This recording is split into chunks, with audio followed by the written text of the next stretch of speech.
আনোয়ার আমার প্রাক্তন একটা অমানুষের বাচ্চা। ওকে দেখার পরে আমার অন্য পুরুষ মানুষের উপর থেকে বিশ্বাস উঠে গেছে। 23 সালে গাঁজা খাইতাম, সেটা একসাথে হতে পারে বা হতে পারে না, করতাম। 25 সালে এসে ভাই বিয়ের পরে ম্যারিড লাইফে এটা আমি করতেছি না ভাই, না বাসায়, না সেটে, না বন্ধুদের সাথে।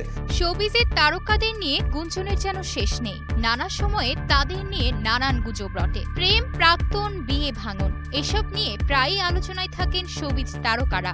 সম্প্রতি ছোট পর্দার জনপ্রিয় অভিনেত্রী অহনা রহমান নিজের প্রাক্তন সম্পর্কে এক বিস্ফোরক মন্তব্য করেছেন। প্রাক্তনকে অমানুষের বাচ্চা, তাকে দেখার পর পুরুষ মানুষের উপর থেকে বিশ্বাস উঠে গেছে, এমনকি তাকে গালি দিয়েও সম্বোধন করেছেন এই অভিনেত্রী। জানিয়ে শোবিজে চলছে নানা আলোচনা সমালোচনা।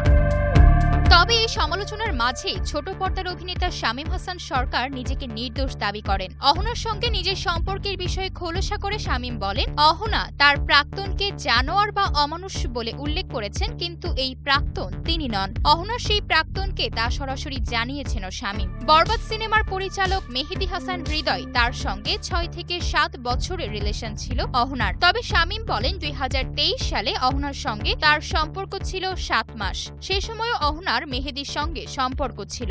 অহনাই কিন্তু ডাবল টাইমিং করেছে। মূলত অহনার সাক্ষাৎকারের ভিডিওটি সামাজিক যোগাযোগ মাধ্যমে ভাইরাল হলে ফেসবুকে অনেকেই সেই ভিডিওর কমেন্ট বক্সে শামীমকে মেনশন করছেন। তারা বলছেন শামীমই ছিল অহনার প্রাক্তন। এজন্যই সংবাদ সম্মেলনে অহনার প্রাক্তনকে তা সরাসরি জানালেন শামীম।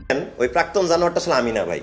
আপনি যদি পুরো ভিডিওটা দেখেন, আচ্ছা অহনা তো নামটা বলতে পারেন, ওটা মেহেদী হাসান হৃদয়, হ্যাঁ, বরবাদ সিনেমার ডিরেক্টর। তবে শামীম হাসান সরকারের এই সংবাদ সম্মেলনের পর নিজের ফেসবুক পোস্টে তীব্র প্রতিক্রিয়া জানিয়েছেন অভিনেত্রী অহনা রহমান। অহনা লিখেছেন, ডাবল টাইমিং, আপনি যা বলছেন ঠিক বলছেন কি? নিজের দোষ থাকতেই কি এমন অপবাদ দিয়েছেন? আর যারা নিউজ করেন তারা দয়া করে অন্যের গল্পে আমাকে জড়িয়ে হেডলাইন করবেন না। যেই প্রাক্তন নিয়ে এত কিছু, তিনি অবশ্য এখনো অব্দি নীরব ভূমিকায় রয়েছেন। মাঝখানে শামীম অহনা একে অপরকে কাদা ছোড়াছড়ি করছে। এটা যে কোথায় যে থামে সেটি নিয়েই এখন চর্চা চলছে শোবিজ অঙ্গনে। আয়শা অর্থী, নিউজ ডেস্ক, গ্লোবাল টেলিভিশন।